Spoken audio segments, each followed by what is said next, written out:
fun in the rock piles, beautiful vistas, desert flowers and plants, stargazing, and yes, the iconic Joshua Tree. You will find all of these at Joshua Tree National Park. Joshua Tree National Park drew 2.9 million visitors in 2018 and is on track to surpass 3 million in 2019. It only passed 2 million visitors in 2015, so it's growing fast as people discover how much fun this park really is. It now ranks number 11 of all the national parks in terms of visitation. Being only 2 hours away from the Los Angeles area makes it very accessible to a lot of people. Here are the top 6 sites at Joshua Tree National Park and some tips for visiting. Number 6, Skull Rock. This is one of those icons you just have to see.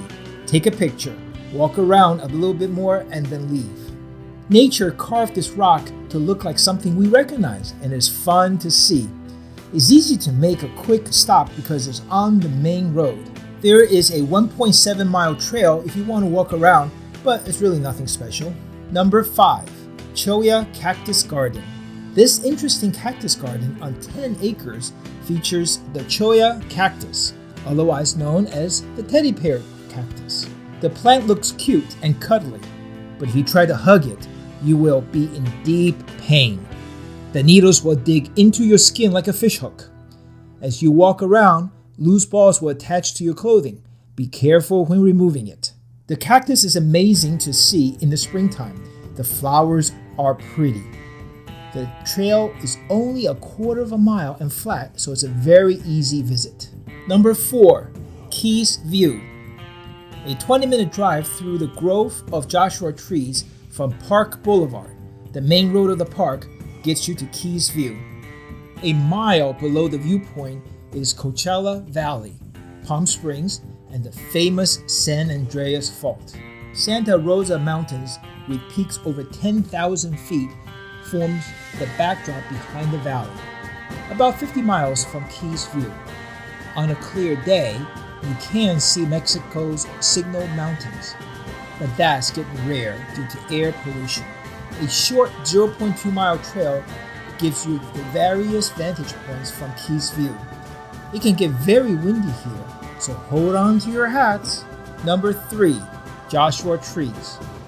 These iconic trees, named by the Mormon because it looked like Joshua raising his hands in prayer, are all around the northern part of the park on Park Boulevard.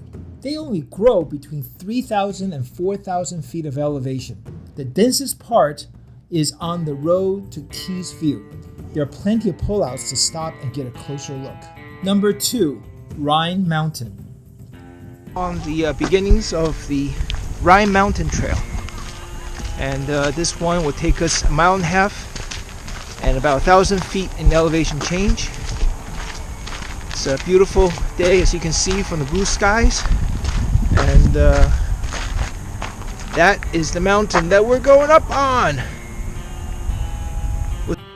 The trail is gradual at the start and steep near the summit. About 2/3 of the way up, maybe more than half. You can see the valley below, or the desert floor below. The view from the top is simply amazing.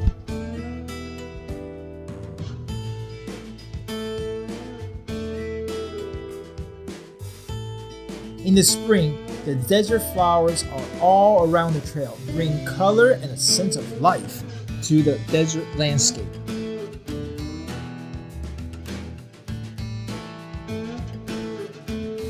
Number 1, Hidden Valley. This is just a fun place to visit.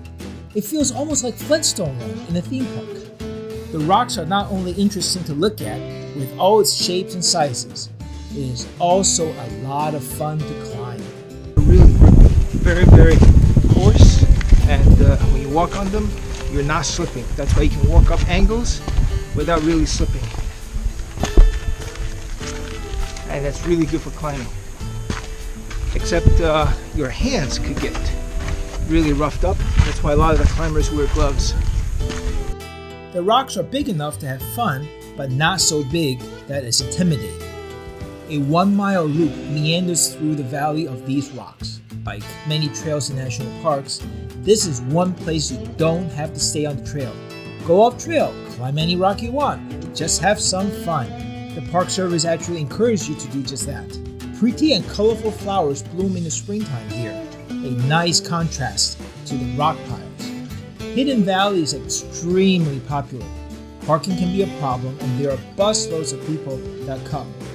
The valley is relatively small and the trails can get very congested. Come early before 9 o'clock or late about 90 minutes before sunset to avoid the crowds. Here are some tips to make your visit to Joshua Tree National Park more enjoyable. The best time to visit is March through May. The high temperature during this time is in the 70s and 80s and the flowers are blooming. Summer highs are in the 90s and high 90s sometimes, and it can be dangerous if you're not prepared for the desert heat. Bring all the water and food you're going to need, even if you're camping. There is no water or food anywhere in the park, so whatever you need, you're going to have to bring. Don't expect cell service. There are none in most of the park. Get an early start.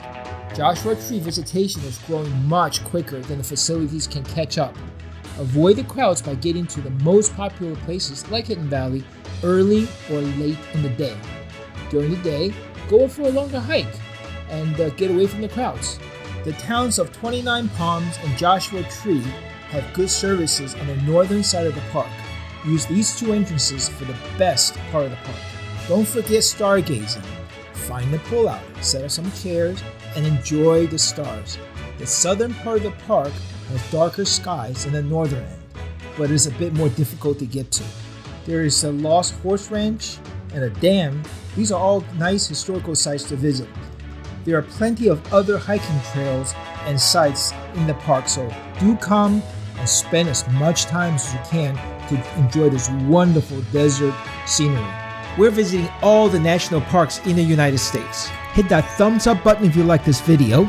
Leave a comment below to share your experience. And hit that subscribe button and the notification icon for more great national park videos.